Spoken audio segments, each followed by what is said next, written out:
மாநாடு வந்து மார்ச் 8ஆம் தேதி இன்னைக்கு மாநாடு அறிவிச்சிருக்காரு தலைவர். ஞாயிற்றுக்கிழமை அன்னைக்கு அது மாநாடு எப்பவும் வழக்கமா நடக்கிற மாநாடை விட பெரிய மாநாடா நடத்தணும் அப்படின்னு எங்களுடைய தொண்டர்களுடைய மாவட்ட சாருடைய எண்ணம்.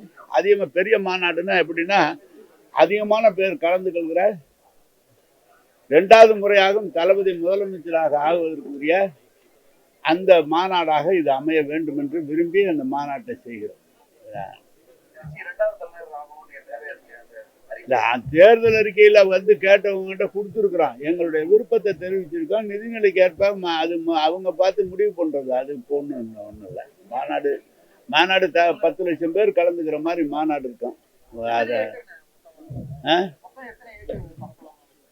மாநாடு மாநகர் மட்டும் தொண்டர்கள் நிற்கக்கூடிய இடம் 200 ஏக்கர். அது இல்லாம வந்து பஸ் நிற்கிறதுக்கு வாகனங்கள் நிற்கிறதுக்கு 300 ஏக்கர் 500 ஏக்கர் ஏற்கனவே நடந்ததுதான். 2 தடவை நடந்து 3வது தடவை நடத்துறேன் அந்த இடத்துல.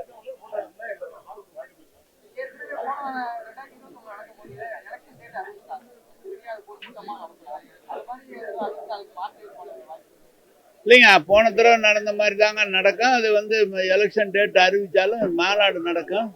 அது தலைமை கழகத்தின் சார்பாக அந்த வரவு செலவுலாம் தலைமை கழகத்தின் சார்பாக செய்வாங்க. ஆட்கள் எந்த கேண்டிடேட் பேர்லையும் வராது, தலைமை கழகம் சார்பாக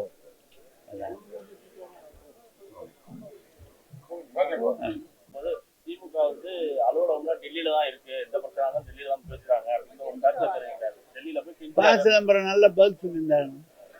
முன்னாள் மத்திய அமைச்சர், காங்கிரசுடைய மூத்த தலைவர், அவர் நல்ல பதில் சொல்லியிருந்தார்.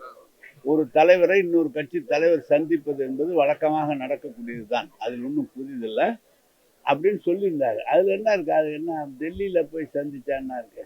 இந்த மாதிரி கட்சிப்பெல்லாம் போட்டு மூடிட்டா போனா நாங்க நேரா போனாங்க. அதுல என்ன இருக்கு தம்பி? அது வந்து முதலமைச்சர் தலைவர் கழக தலைவர் முடிவு பண்றது. தொகுதி பங்கீடுலாம் தேர்தல் தேதி அறிவிச்ச ஒருபாடுதான் திமுகவில் நடக்கும் தம்பி. அப்படித்தானே வரும். இது வரைக்கும் அப்படித்தான் நடந்திருக்கு. இப்போ புதுசா என்ன கேள்வி கேட்கறதுன்னா உங்களுக்கு தெரியல, நினைச்சு பார்த்து கேட்குறீங்க. செய்திகளை உடனுக்குடன் தெரிந்து கொள்ள கீழ்கண்ட கேபிள் மற்றும் டிடிஹெச் நெட்வொர்க்குகளில் எம்நாடு செய்தி தொலைக்காட்சியை காணுங்கள். பாதகம் செய்பவரை கண்டால் நாம் பயம் கொள்ளலாகாது பாப்பா. மோதி மிதித்து விடு பாப்பா, அவர் முகத்தில் உமிழ்ந்து விடு பாப்பா. அண்மை செய்திகளை உடனுக்குடன் தெரிந்து கொள்ள இணைந்திருங்கள் எம்நாடு தொலைக்காட்சியுடன்.